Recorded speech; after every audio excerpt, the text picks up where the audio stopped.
सभी प्यारे छात्रों का एक बार फिर से स्वागत है और अध्याय 3 में आगे बढ़ते हुए अब हम इसका उदाहरण 3 हल करना सीखेंगे। इसमें दिया गया है कि चंपा एक सेल में कुछ पैंट और स्कर्ट खरीदने गई। मतलब बड़ी बड़ी जो दुकानें होती हैं, मॉल होते हैं बड़े बड़े, उनमें सेल लगी रहती है। तो वहाँ पे चंपा गई, कुछ पैंट खरीदने और कुछ स्कर्ट खरीदने गई। जब उसकी सहेलियों ने पूछा कि प्रत्येक के कितने नग खरीदे, मतलब उसने पैंट के कितने नग खरीदे, मतलब पैंट कितने खरीदे और स्कर्ट कितनी खरीदी, तो उसने कुछ अलग ही अंदाज में उत्तर दिया। उसने उत्तर दिया कि जो स्कर्ट की संख्या है वो खरीदी गई पैंटों की संख्या की 2 गुनी से 2 कम है। मतलब सीधा ना बता के उसने थोड़ा सा मैथमेटिकली घुमा दिया।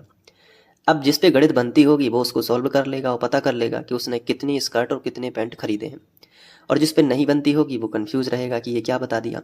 ठीक है, तो आपके साथ ये ना हो ऐसा, तो आप इस सवाल को अच्छे से समझो। फिर बाद में उसने कहा कि स्कर्ट की जो संख्या है खरीदी गई पेंटों की संख्या की 4 गुनी से भी 4 कम है।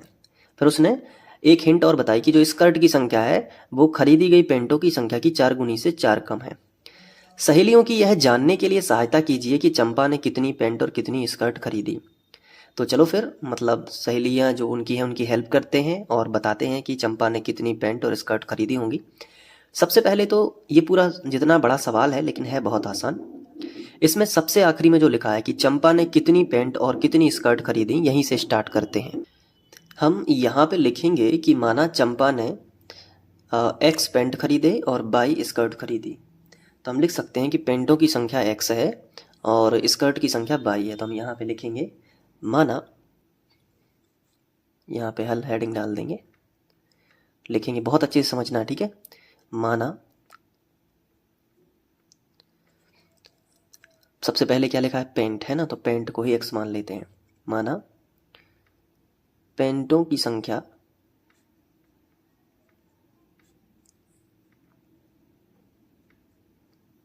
बराबर एक्स और स्कर्ट की संख्या,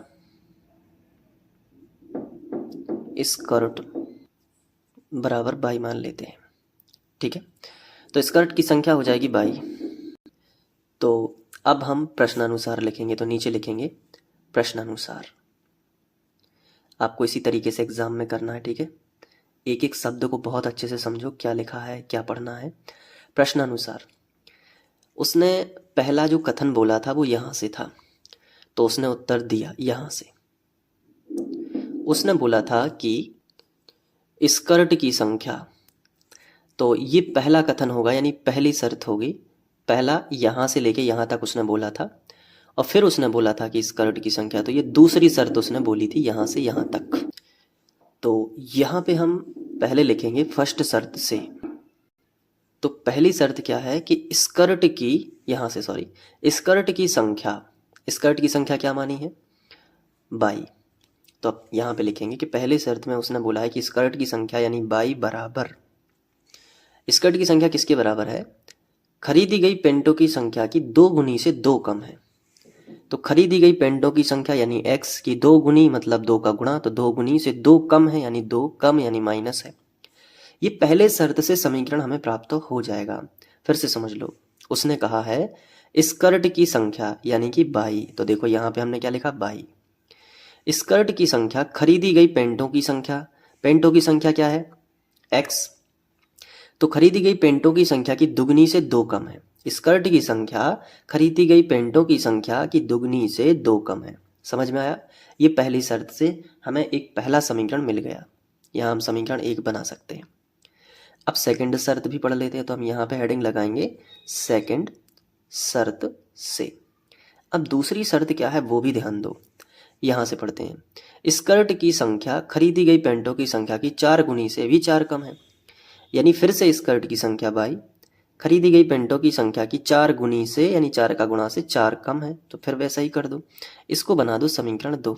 इतना सरल था ये, मतलब देखने में बड़ा सवाल लग रहा था लेकिन है बिल्कुल सरल। अब आगे बढ़ते हैं और यहाँ पे समीकरण 1 जो है इसकी तालिका बनाते हैं, यानी इसका भी ग्राफ खींचेगा और इसका भी ग्राफ खींचेगा, तो दोनों ग्राफ जहाँ मिलेंगे पता चल जाएगा कि कितने पेंट हैं और कितनी जो है स्कर्ट हैं। तो लिखेंगे समीकरण 1 से, तो समीकरण 1 हम पूरा लिख लेते हैं। तो यहाँ पे हमने लिखा कि बाई बराबर 2x माइनस 2, ये पूरा समीकरण एक हमने लिख लिया।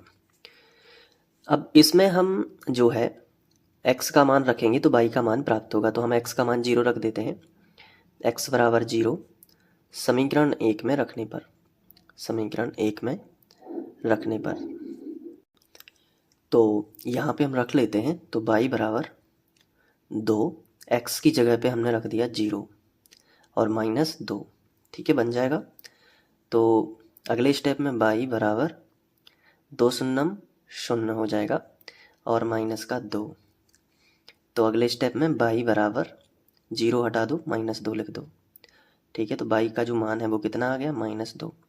यहाँ पे हम तालिका बना लेंगे, तो इसमें अब हम यहाँ पे लिखेंगे x और यहाँ पे लिखेंगे y। अब x का मान हमने कितना रखा है, 0, तो यहाँ पे हम 0 रख देंगे और y का मान हमें मिला है माइनस 2, तो यहाँ पे हम माइनस 2 लिख देंगे। अब इसके बाद इसी समीकरण में हम x का एक और मान मन से रख लेते हैं। तो क्या रखेंगे, जैसे x की जगह पे हम 1 रख लेते हैं, तो 2 एकम 2 माइनस 2, y का मान 0 आ जाएगा। चलो रख लेते हैं, तो x बराबर 1 समीकरण 1 में रखने पर, समीकरण 1 में रखने पर,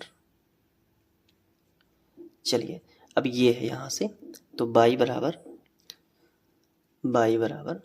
2, x की जगह पे 1, यहाँ पे देखो 2 लिखा, x की जगह पे 1, माइनस 2, तो माइनस 2 लिख दिया। अब देखो यहाँ पे y बराबर 2 एकम 2 और माइनस 2, 2 प्लस का और माइनस का कट जाएगा, क्योंकि ये कोई भी चिन्ह नहीं है तो प्लस का माना जाएगा, तो y बराबर आ जाएगा 0, यानी 1 रखने से 0 मिला, x का मान 1 रखने से y का मान 0 मिला। तो ये समीकरण 1 की तालिका बन चुकी है। ये देखो समीकरण 1 की तालिका। अब हम समीकरण 2 की भी तालिका बनाएंगे, फिर दोनों का ग्राफ खींचेंगे। तो नेक्स्ट पेज में लिखेंगे समीकरण 2 से। ये देखो ये है समीकरण 2। अब हमने लिख लिया, अब इसमें हमें x का मान रखना है, तो जैसे हम x का मान 0 रखेंगे तो y का मान आएगा -4। तो सबसे पहले तो हम इसको समीकरण 2 बनाएंगे, फिर हम लिखेंगे कि x बराबर 0 समीकरण 2 में रखने पर, समीकरण 2 में रखने पर, ठीक है, लिख लिया। तो y बराबर 4, x की जगह पे रख दो 0 -4, ठीक है। तो y बराबर 4 शून्यम 0, ठीक है, माइनस का कितना हो जाएगा 4, तो y बराबर कितना मिल जाएगा, -4। ये देखो आप y का मान मिल गया। तो तालिका बना लेते हैं साइड में, ये तालिका बना ली है। अब इसमें हम यहाँ x लिखेंगे और यहाँ क्या लिखेंगे, y। x का मान हम रखेंगे 0 जो कि हमने रखा है, तो y का मान हमें मिला है -4। अब हम x बराबर क्या रख सकते हैं, 1 रखेंगे, तो 4 एकम 4 -4 0 हो जाएगा। चलो रख देते हैं, तो लिखेंगे कि x बराबर 1 समीकरण 2 में रखने पर, समीकरण 2 में रखने पर, चलो रख देता हूँ। तो y बराबर 4, x की जगह पे रख दिया 1 -4, तो y बराबर 4 एकम 4 -4, तो y बराबर कितना हो जाएगा, 0, है ना। तो 1 रखने से क्या मिला, 0। तो यहाँ पे सिंपली हम x का मान 1 रखने से हमें 0 मिला। अब समझदार व्यक्ति तो ये भी समझ गए होंगे कि जब तालिका में 1 0 मान है, ये देखो मैच हो गया है, तो ये इसी पॉइंट पे टकराएगा ग्राफ, और यही जो है आंसर आ गया है। पेंटो की संख्या 1 है और स्कर्ट की संख्या 0 है, स्कर्ट नहीं खरीदी है। तो ये पता चल गया, लेकिन ग्राफ फिर भी खींचना तो पड़ेगा। तो यहाँ पे हम लिखेंगे ग्राफ खींचने पर। अब हम नीचे ग्राफ बनाएंगे, तो देखना कैसे ग्राफ बनाते हैं। सबसे पहले ये खड़ी लाइन, उसके बाद ये आड़ी लाइन और सभी तरफ तीर के चिन्ह, और साथ में x x dash y y dash. देखिए आप बना लिए है ना। बीच में होता है 0, तो आप यहाँ पे 0 लिखिएगा, इसे O दर्शाते हैं, सॉरी 0 नहीं है, O है, ये मूल बिंदु है कहलाता है, इसके निर्देशांक होते हैं 0 0। अब यहाँ पे आपको समान अंतर देके इस तरीके से डैश डैश लगा देने हैं, बिल्कुल मतलब बिंदु अंकित करना या निशान लगाने हैं, ठीक है। निशान लगा दिए, ये देखो ये निशान ऊपर भी लगा देता हूँ, नीचे भी लगा देते हैं। ये देखो ये निशान लगा दिया। अब क्या करना है, नंबर देना है। तो 1 2 3 4 5 इस तरफ दे दो। -1 -2 -3 -4 ऊपर प्लस में जाएगा। 1 2 3 4 5 नीचे माइनस में जाएगा। -1 -2 -3 -4 और इसी तरीके से -5। अब पहले समीकरण की तालिका उठा के लेके आओ, ये आ गई। x का 0 y का -2। तो यहाँ बताओ x का 0 ये है और y का -2 चाहिए ना, तो ये नीचे मिलेगा। और संख्या पे ही डार्क बिंदु बनाते हैं, कभी भी 0 पे डार्क बिंदु नहीं आएगा, इस पे आएगा संख्या पे। तो -2 आ गया। इसके बाद समीकरण 1 की तालिका में और क्या है, x का 1 है और y का 0 है। तो x का 1 ये है और y का 0, तो सबका 0 यही होता है, तो 1 पे ही डार्क करेंगे। अब इसके बाद दोनों बिंदुओं को मिला देंगे। ये देखो आप, ये मिला दिया तो ये समीकरण 1 का ग्राफ बन गया। ठीक है, ये समीकरण 1 का ग्राफ बन गया। थोड़ा सा जूम आउट कर देते हैं, चलिए लो। ठीक है, तो समीकरण 1 का ग्राफ बन गया। अब समीकरण 2 का ग्राफ, तो x का 0 y का -4 है। x का 0 y का -4 ये रहा, तो -4 पे ही डार्क कर देना। और x का 1 y का 0, x का 1 ये है, y का 0, मतलब यही पॉइंट है। तो इसी से होता हुआ ग्राफ जाएगा, मतलब यहाँ से चला जाएगा। और ये जो है इस तरीके से आप दोनों पे समीकरण भी लिख सकते हो। जैसे कि पहली रेखा जो गई है ना, इस पे समीकरण लिख देना, लिख सकते हो आप। मैं लिख देता हूँ। ये देखो आप, दोनों रेखाओं पे समीकरण लिख दिया है। तो इसको इस तरीके से लिखना है। अब पी क्यू आर एस नाम दे देना। तो इस पे पी, इस पे क्यू, यहाँ पे, और ये आर है और ये एस है। ठीक है, तो ये बन गया। तो इनका हल कहाँ पे है, ये दोनों रेखाएं किस बिंदु पे मिल रही हैं, ये देखो 0 और 1 पे, या 1 0 पे। एक्स अक्ष पहले लिखेंगे, एक्स अक्ष का 1 पहले और वाई का क्या है 0। तो अतः हम लिखेंगे कि दोनों समीकरणों के ग्राफ लिखेंगे, दोनों समीकरणों के ग्राफ बिंदु 1 0 पर मिलते हैं। तो एक एक्स का है यानी भुज है और वाई का 0 यानी कोटि 0 है।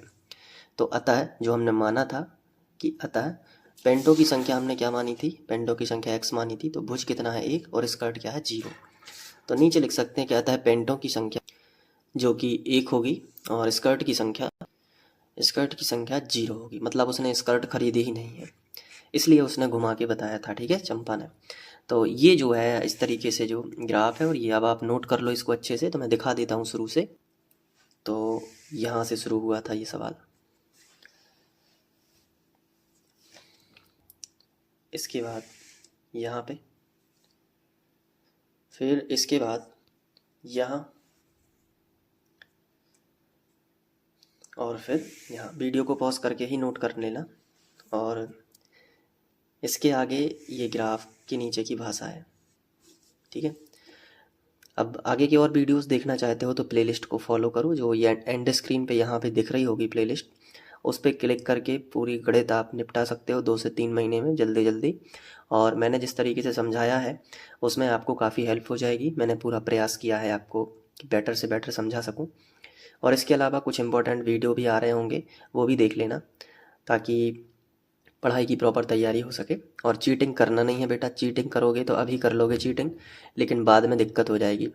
बाद में आपका जो सपना है आईपीएस आईएएस बनने का, वो रह जाएगा। अगर आपने जो भी सपना, जो भी लक्ष्य बनाया है, उसके लिए पूरी ईमानदारी से तैयारी करो। ठीक है, अगर आपके अंदर ईमानदारी होगी तो ही आप सफल हो पाओगे।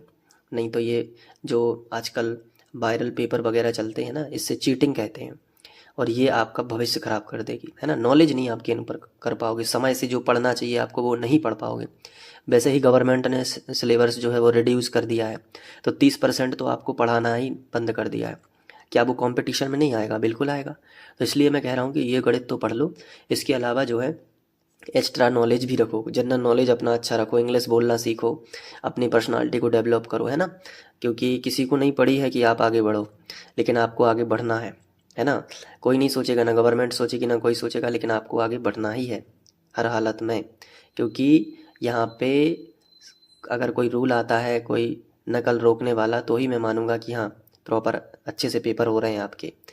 लेकिन आपको मेहनत करनी ही है अपने माँ बाप का ध्यान रखते हुए। ठीक है, आगे बढ़ते हैं और हम नेक्स्ट सवाल करेंगे। Thank you.